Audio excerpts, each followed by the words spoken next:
श्री स्वामी समर्थ. जय जय स्वामी समर्थ. स्वामींचं नाव घेऊन मी आजच्या हा नवीन व्हिडिओला सुरुवात करते. 2026मध्ये महाशिवरात्रीचा पवित्र सण 15 फेब्रुवारी म्हणजेच रविवारी साजरा केला जाईल.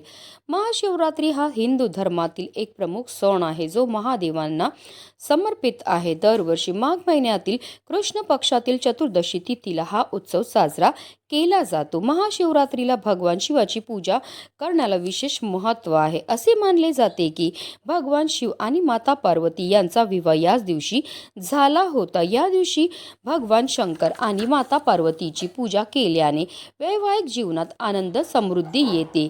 तसेच या दिवशी रुद्राभिषेक करून महामृत्युंजय मंत्राचा जप करून शिवलिंगावर जल अर्पण केल्याने तसेच बेलपत्र अर्पण केल्याने भगवान शंकराची कृपादृष्टी कायम आपल्या कुटुंबावर राहते.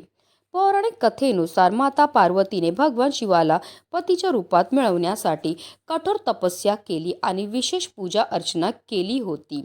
या व्रताचे फळ म्हणून महाशिवरात्रीच्या दिवशी भगवान शिवाने माता पार्वतीशी विवाह केला होता. यामुळे महाशिवरात्रीचा दिवस अत्यंत महत्त्व आणि पवित्र मानला जातो. महाशिवरात्रीच्या रात्री शंकराची पूजा केल्या असता सर्व प्रकारच्या पापांचा नाश होऊन शिवलोकाची प्राप्ती होते. महाशिवरात्रीच्या पूजेचा शुभ मुहूर्त हा 15 फेब्रुवारीला उत्तरात्र 12:28 ते 1:18 या कालावधीत निशिता काल आहे.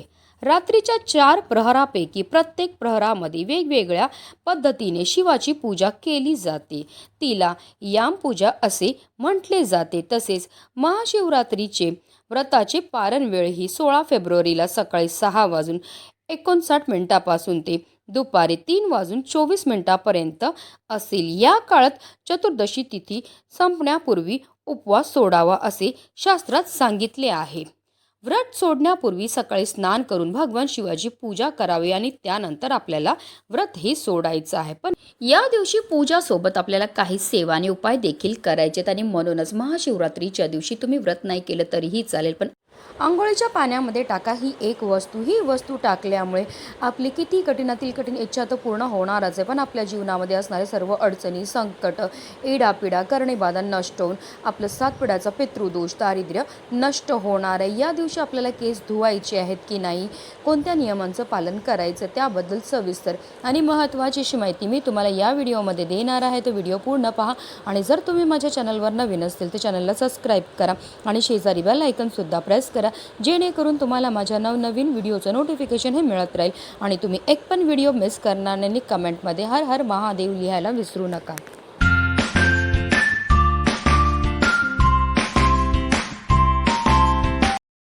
हिंदू धर्मात महाशिवरात्रीला अनन्यसाधारण असं महत्त्व आहे. महाशिवरात्रीला पवित्र नद्यांमध्ये स्नान केल्याने मागील जन्मातील आणि या जन्मातील पापे नष्ट होतात. पहाटे सूर्योदयापूर्वी स्नान करून महादेवांची पूजा केल्याने शारीरिक शुद्धी, मानसिक शांती आणि आध्यात्मिक प्रगती होते. या दिवशी तीर्थाच्या पाण्यात स्नान केल्याने मोक्ष प्राप्त होतं, पाप नष्ट होतात आणि शिवकृपा प्राप्त होते. म्हणूनच आपल्याला जर शक्य असेल तर या दिवशी तीर्थक्षेत्री जाऊन स्नान करावे आणि आपले यथाशक्तीप्रमाणे दान हे करायचं. पण हल्लीच्या धावपळीच्या जीवनामध्ये प्रत्येकालाच तीर्थक्षेत्री जाऊन स्नान करणं शक्य नसतं. म्हणूनच आपल्याला घरच्या घरी आंघोळीच्या पाण्यामध्ये या काही वस्तू टाकायच्या आणि आपल्याला स्नान ही करायची. ही स्नान केल्यामुळे आपल्याला तीर्थक्षेत्री स्नान केल्याचं पुण्य तर प्राप्त होणारच आहे, पण आपल्याकडनं झालेल्या कळत नकळत झालेल्या पापांपासून सुद्धा आपल्याला मुक्तता हे मिळणार आहे. हा उपाय करण्याकरता आपल्याला महाशिवरात्रीच्या दिवशी ब्रह्ममुहूर्तावर उठायचं आहे, कारण असं म्हटलं जातं की ब्रह्ममुहूर्तावर आपण जे पण कार्य करतो त्यामध्ये आपल्याला अनंतपटीने पुण्यफळ हे प्राप्त होत असतं. अंथरुणामध्येच आपल्याला महादेव आणि माता पार्वतीचं स्मरण करायचं आणि दिवसाला सुरुवात ही करायची आहे. आता आंघोळीला आपल्याला पाणी हे काढायचं. तुम्ही आंघोळी करता थंड किंवा गरम कोणतंही पाणी घेऊ शकतात. या पाण्यामध्ये सगळ्यात पहिली वस्तू जी आपल्याला टाकायचं ते म्हणजे गंगाजल. गंगाजल टाकून स्नान केल्यामुळे आपल्याला तीर्थक्षेत्री स्नान केल्याचं पुण्य तर प्राप्त होणारच आहे, पण आपल्याकडनं झालेल्या कळत नकळत पापांपासून सुद्धा आपल्याला मुक्तता हे मिळणार आहे.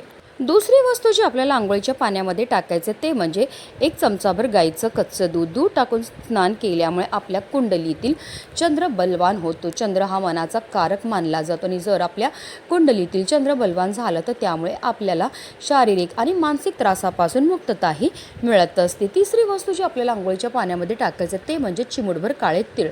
तीळ हे महादेवांना अत्यंत प्रिय आहेत आणि काळे तीळ हे आपल्या पितरांना सुद्धा समर्पित आहेत आणि जेव्हा पण आपण आंघोळीच्या पाण्यामध्ये काळे तीळ टाकतो आणि स्नान करतो तर त्यामुळे आपल्या जीवनामध्ये असणारा प्रखरातला प्रखर पितृदोष, ग्रहदोष, शत्रुपीडा, दारिद्र्य दूर होण्यामध्ये मदतही मिळत असते. कारण तिळांना दारिद्र्यनाशक असं सुद्धा म्हटलं जातं.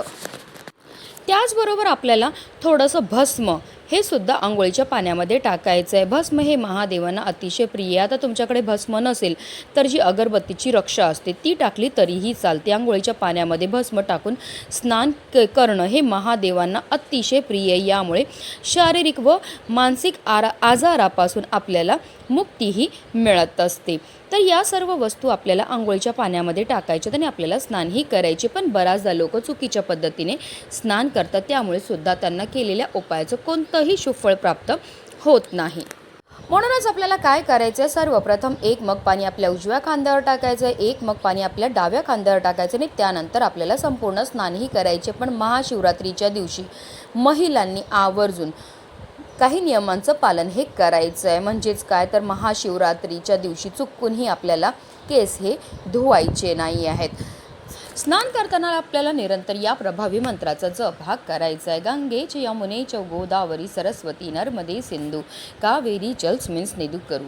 या मंत्राचा अर्थ असा होतो, गंगा, यमुना, गोदावरी, सरस्वती, नर्मदा, सिंधू, कावेरी या सर्व पवित्र नद्यांचं जल या पाण्यामध्ये समाविष्ट झालेलं आणि या पवित्र पाण्याने मी स्नानही करत आहे. जेव्हा आपण आंघोळीच्या पाण्यामध्ये या वस्तू टाकतो त्याचबरोबर मंत्राचा जप करतो, त्यामुळे आपल्या तनाबरोबर आपल्या मनाची सुद्धा शुद्धीही होत असते आणि पवित्र तनाने पवित्र मनाने केलेल्या प्रत्येक कार्यामध्ये आपल्याला अनंत पटीने पुण्यफळ हे प्राप्त होत असतं. स्नान केल्यानंतर आपल्याला स्वच्छ वस्त्र परिधान करायचे. जर शक्य असेल तर पांढऱ्या रंगाचे वस्त्र परिधान करा, पण चुकून या दिवशी आपल्याला काळ्या रंगाचे वस्त्र हे परिधान करायचे नाही आहे. जेव्हा आपण आंघोळीच्या पाण्यामध्ये या सर्व वस्तू टाकतो त्याचबरोबर मंत्राचा जप करतो, त्यामुळे आपल्या जीवनामध्ये असणारा प्रखरातला प्रखर पितृदोष, ग्रहदोष, शत्रुपीडा, दारिद्र्य नष्ट होतं आणि आपल्या संपूर्ण कुटुंबाची भरभरून अशी प्रगती व्हायला लागते. म्हणूनच व्हिडिओ जास्तीत जास्त लोकांपर्यंत शेअर करा, जेणेकरून प्रत्येकाच्या आयुष्याचं कल्याण हो हीच मनामध्ये इच्छा. हर हर महादेव.